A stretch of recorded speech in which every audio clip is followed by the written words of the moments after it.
who you quote unquote like to call black. And we're sick and tired of that shit. Vous voyez ici, en fait, les gars là, aux États-Unis, ils ont le même problème en réalité que nous ici. Ils ont le même problème.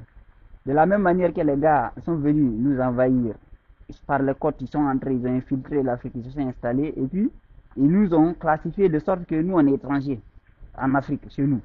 Eh bien, aux Amériques là, en réalité, c'est la même chose qu'ils les ont fait là-bas. C'est-à-dire qu'ils ont ramené ce qu'ils appellent aujourd'hui Indiens là. C'est-à-dire que des gars d'Asie, des gars qui ont été des Chinois en fait. Ils les ont amenés, et puis quand ils ont vaincu, ils les ont amenés, et puis ils ont mis la culture de comment on appelle ça, des cirques. Si vous regardez même dans les films western, toujours on vous parle des cirques, des cirques. Vous voyez, non? Ils ont mis des cirques pour faire la propagande des Indiens qui ressemblent à des Chinois. C'est-à-dire qu'il y a des Indiens asiatiques, quoi. Vous voyez, non? Qui ont l'air un peu blancs, un peu asiatiques, là. Ils ont fait ça. Maintenant, jusqu'à ce que ça entre dans l'esprit des gens. Ils les ont déclarés natifs. Mais natif, ça signifie juste quelqu'un qui est né dans la zone. De la même manière, en Afrique, ils jouent sur les termes, ils disent autochtone. Or, autochtone, ça veut dire juste que l'ethnie a été fabriquée là. Ça ne veut pas dire qu'elle est ancienne, en fait. Autochtone, ça n'a rien à voir avec l'ancienneté. C'est comme quand on dit traditionnel. Traditionnel aussi, ça n'a rien à voir avec l'ancienneté. Mais ils ont joué sur les termes pour déposséder les gars qu'ils ont vaincus aux Amériques. C'est-à-dire qu'ils les ont classifiés noirs et ils ont collé le terme noir à l'Afrique. Donc ça veut dire que tu es noir, donc tu viens d'Afrique. Vous voyez, non? Donc ils ont pris les Chinois, là, ils les ont installés là-bas. Voilà, maintenant leur culture, ils ne peuvent plus parler. Dès que tu parles, on dit, ah, tu es black. Donc tu es black, donc automatiquement africain. Vous voyez le truc? Ils ont effacé leur nom à eux, leur nom personnel. C'est-à-dire qu'ils avaient Iroquois, Cherokee, machin. Ils avaient leur nom à eux, mais ils ont effacé leur nom. Donc maintenant, vous voyez, voilà la tête des vrais Indiens d'Amérique. Tous ceux-là, ils les ont reclassifiés, ils sont devenus, on les a mis le terme noir, black. Maintenant, automatiquement, ils les ont collés à l'Afrique. Ils ont créé des réserves. Les réserves là, ils ont mis les gars qui sont venus dans les années fin 1800, c'est-à-dire que début 1900 là, les gars, les Indiens qu'on nous montre, les gens qu'on dit Indiens aujourd'hui aux Amériques là, c'est les gars qu'on a amenés et puis on a protégé, on les a mis dans des cirques pour faire la propagande. Et puis aussi, quand vous regardez même ce concept de réserve là, c'est un concept de cirque en fait, c'est-à-dire qu'on met des gens qui sont censés être le miroir représentatif d'un groupe. Vous voyez, non? Alors qu'ils sont là-bas, ils connaissent leur histoire, mais on leur dit non. Et puis maintenant, il y a d'autres aussi qui ont été chassés. Vous voyez, non? Voilà. C'est des gens, quand vous voyez que c'est la culture indienne en fait. C'est la culture indienne qu'ils ont.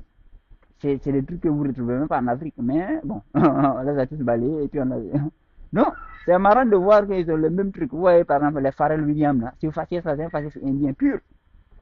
Mais ils ont le même délire là-bas et c'est clair, probable aussi qu'il y a certains qui ont été jetés dans les îles là, dans les îles africaines. Parce que là, c'est Sao Tomé. Sao Tomé, ça, c'est vers le Gabon là-bas. Voilà. Vous voyez la culture qu'ils ont. C'est la culture dans les Caraïbes, ça. C'est les mêmes cultures. C'est pas du hasard. Ça veut dire qu'ils ont pris le contrôle de la zone, ils ont amené, et puis ils ont changé les noms. Les gens, ils les ont mis des étiquettes, et puis ils ont créé, ça veut dire que les autochtones en question. C'est comme quand vous entendez en Guinée, on vous prend des petites ethnies qui font même pas 60 000 individus, on dit que c'est eux là qui sont les anciens, qui sont les autochtones de la Guinée. Mais en jouant sur le terme autochtone, parce que autochtone, ça veut dire qu'ils ont été créés là, l'ethnie a été fabriquée là. Mais ça veut pas dire qu'elle est ancienne. Donc, on prend les 2 millions de gens, on dit non, vous n'êtes pas autochtone. Les Snoop là, quand vous voyez même le gars dans son délire, vous voyez que ça c'est des Indiens en fait. Donc, aux États-Unis aussi, ils sont dans la merde, ils sont fatigués là-bas. En fait, c'est la même mécanique, c'est la même chose qu'ils ont fait en fait. C'est-à-dire que de la même manière qu'ils nous ont envahis en Afrique là, c'est la même mécanique. C'est-à-dire qu'aller infiltrer, changer le nom des gens, changer le nom et puis créer une sorte d'identité virtuelle qui homogénise tout le monde. Des identités floues. Quand tu dis black, on ne sait même pas qui est black, qui. C'est-à-dire qu'on ne sait pas où ça démarre, où ça finit, où qui est le réel. Vous voyez, non? C'est comme tous les concepts qu'ils ont inventés en Afrique là. Quand vous entendez Bantou, Mandé, machin, tout ça là c'est des inventions qui rendent flou et puis ils ont pris beaucoup d'ethnies, ils ont mis dedans, qui floutent en fait l'identité leur identité, du coup, ils ne peuvent plus revendiquer leur histoire. Parce que quand tu ne connais pas ton identité, comment tu vas revendiquer quelle histoire? Tu es sous un concept, par exemple, bantou, qui a été inventé dans les années 1859. Vous voyez, non? Donc, c'est la même stratégie. Et ils sont dans le même problème, en fait. Donc, vous voyez, eux, ils commencent à sentir même que le terme black, là, c'est un piège. Donc, quand moi, je nous dis qu'en Afrique, là, on n'a qu'à arrêter de s'identifier noir, là. C'est pas du hasard. C'est pas aussi con. En fait, tant qu'on a les mêmes identités que ces gens-là, on pourra pas savoir qui on est. C'est-à-dire que ça va nous fondre, homogénéiser avec eux. Entre-temps, c'est eux qui contrôlent cette identité, en fait. Vous voyez, non? Donc, vous voyez ici, quand vous regardez les gens qu'on retrouve dans les pyramides en mésoaméricaines, c'est maintenant, c'est quasiment dans les Caraïbes seulement qu'on les retrouve réellement, et puis en Amérique du Nord, c'est-à-dire qu'aux États-Unis et machin. Et pourtant, dans les parois, dans les dessins, c'est eux qui sont là-bas.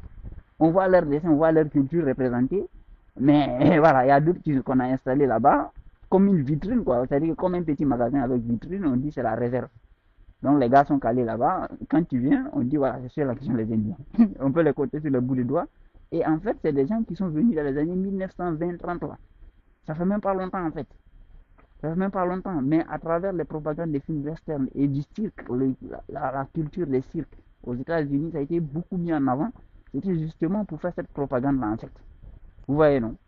Donc, en fait, c'est la même mécanique. C'est-à-dire que les gars ont envahi pour déposséder. Pour pouvoir s'installer, il fallait déposséder. Il faut déraciner les gens. Il ne faut pas qu'ils aient ancrage sur leur territoire.